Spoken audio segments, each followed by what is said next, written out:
Alright gang, it's Willie Rebuild, baby, back with another one. So today, what we got going is, if you look down at the bottom of the screen, you see the cross member I use. It's a Holley cross member.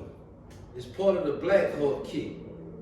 Now, the reason that I use this cross member is because I like to use the Holley hooker headers, which now those headers have been discontinued.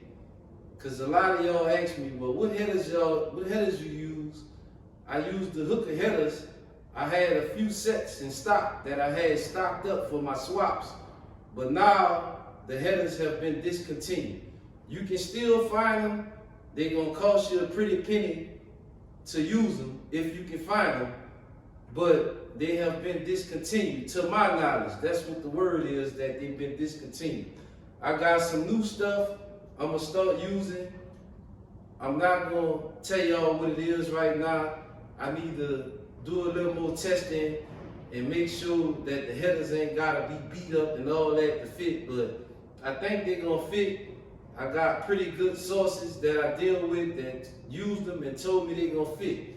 So what we got right here is, we got the Holley cross member for a 4L60E transmission.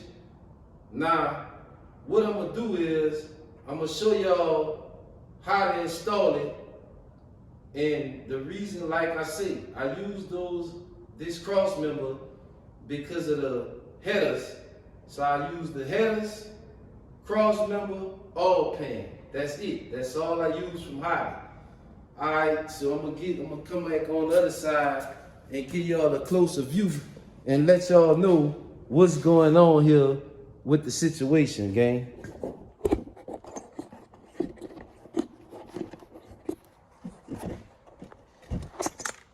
So when you're using this setup that I'm using, Holley cross member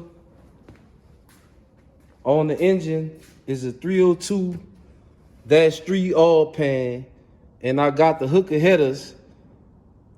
They not here right now. The owner came and picked them up. He finna get the headers ceramic coated because they was the black headers.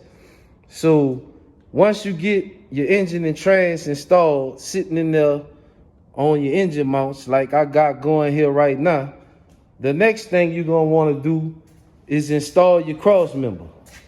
That's right. So I got the cross member sitting just the way it's gonna go in the car. So with your cross member, what you're gonna get is, you're gonna get this bracket here, and you're gonna get this little small spacer right here.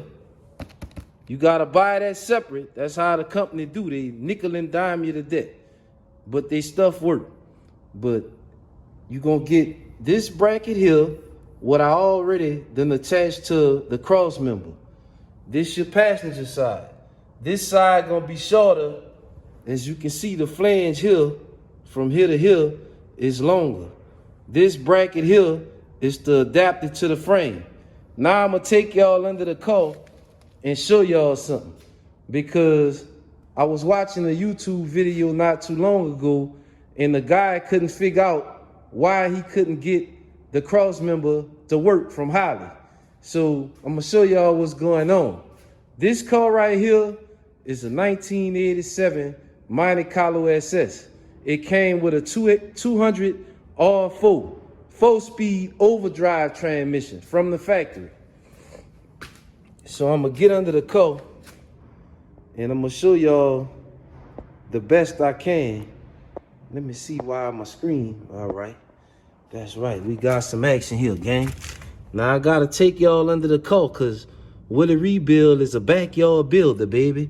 But I do it the right way and get it done right, and you get good results. So listen to what I'm saying. I should have jacked the car up higher. So what I'm telling you right now is, when you up under the car, and I'm giving y'all the best angle I can. Giving y'all the best angle that I can. Let me see if I can get under here and show y'all what I'm trying to show y'all. So On your driver's side, this area right here on the 4-speed car, this piece gonna be longer from here to here. And I'm showing y'all the best I can.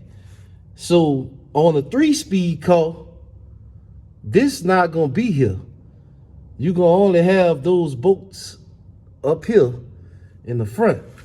So when you using the Holley cross member, and let me get from under here, cause I'm gonna jack this car up some more in a minute, cause I got it too low. So when you using the Holley cross member with a 4L60 or probably a 4L82, this bracket right here is not gonna work. The one that come with it is not gonna work. What you're gonna have to do is you're gonna have to order a bracket for a T56 transmission. And then in the instructions, they'll show you how to adapt that bracket to this, to actual cross member. Now on the 4-speed car from the factory, this bracket gonna work, the one that come with the kit. So what I'm gonna do is I'm about to cut y'all off and cut y'all back on. I'm gonna put this bracket under the car and show y'all how all would need to be done if you got a 4-speed from the factory transmission. I should have showed y'all this a while ago, because maybe the guy watched some of my videos and he would have known that the Holley cross member would have worked. He just had to buy a separate bracket to make it work. So I'm gonna cut y'all off, I'm gonna jack this car up some more, and then I'm gonna cut y'all back on, gang. All right, gang, we back, but we got a problem, gang. So I got everything situated what I was trying to explain to y'all, but I'm gonna show y'all how to mount, install, and what's the problem. Cross member, how the cross member is installed, and what's the problem. So try to jack the car up with my little stands I just bought. I ain't won't get the very big ones, but these here, I don't know, for some reason, they don't have the car that high. I used them today on my truck to take the transmission out, and that was a breeze. The truck was up nice and high, but on this car, I guess because the car lower than the truck. But anyway, I'm gonna show y'all what we got going. So when you install this cross member, you're gonna use this hole right here, your second hole. As you can see, you got 2 holes. You're gonna use this one and you're gonna use this one. This here is the second hole from the front. This hole here is the second hole from the back. The second hole from the back, you're gonna stack all the washers up in it, as you can see. And on your front hole right here, you're not gonna use nothing. This is for a 4-speed car. Came with a $200 4. And on this side, your holes just gonna mount up. You don't have to do nothing over there, gang. But the problem is, it's this bracket that go from the cross member, this bracket right here, that go from the cross member to the transmission mount. And the problem with that is, as you can see, all 4 of the bolt holes don't line up. And the reason why they don't line up is because that adapter piece is for a 5-speed transmission, because I just Googled the part number. So you might be saying, well, will it rebuild? You can just drill some holes in the other holes and make it work. That's not gonna work, because if you look at the transmission, it's maxed up against the flow. See, that bracket also sets your pinion angle. If you can see, the transmission is like 1/8 of an inch from touching the floor. And the bracket is not even tightened. If I tighten it all the way up, it probably will go up into the floor. So what I'm gonna have to do, gang, is I gotta shut it down for the night. That's right, it's nighttime, gang. See, like I said, I cover a lot of ground in one day.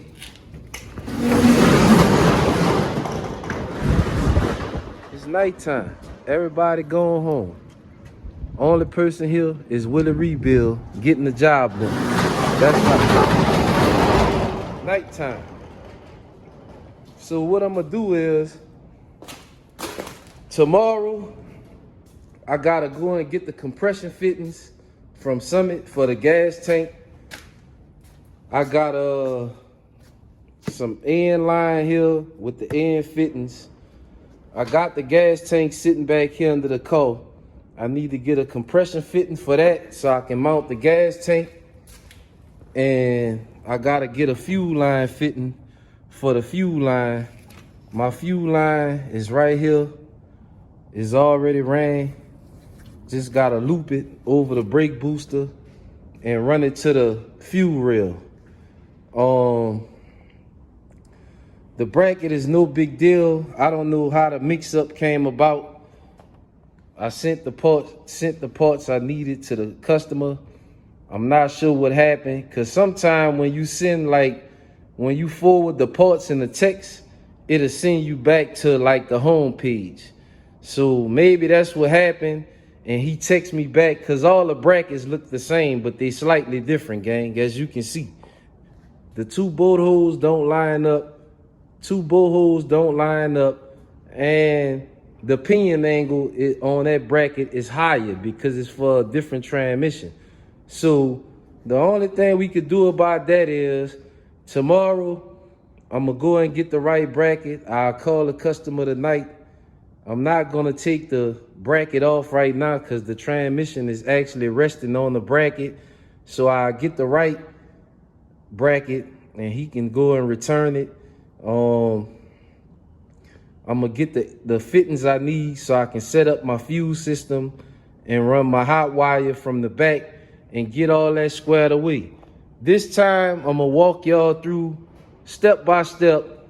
You know, a lot of people ain't gonna like me to do that because they feel like, man, you showing them all the tricks. I ain't gonna show y'all everything, but I'm gonna show y'all enough to get y'all going in the right direction. Like I always say in some of my older videos, if you can't change a flat on a bike, don't try to do a LS swap. I don't give a damn how many videos you watch. You're not gonna get it right. You're gonna fuck your shit up, and then you're gonna be mad with Willie Rebuild and everybody else you watch, because that's not what you do. You gotta stay in your lane. But, you know, if you mechanically inclined and you watch a few videos and do your research, with or without me showing you what to do or telling you what I use and how I do it, you'll figure it out anyway. It's Willie Rebuild telling you, don't forget to like, share, comment, and subscribe. It's cold in here, gang. I can't even talk right. That's right. It's Willie Rebuild, gang. Over and out, baby.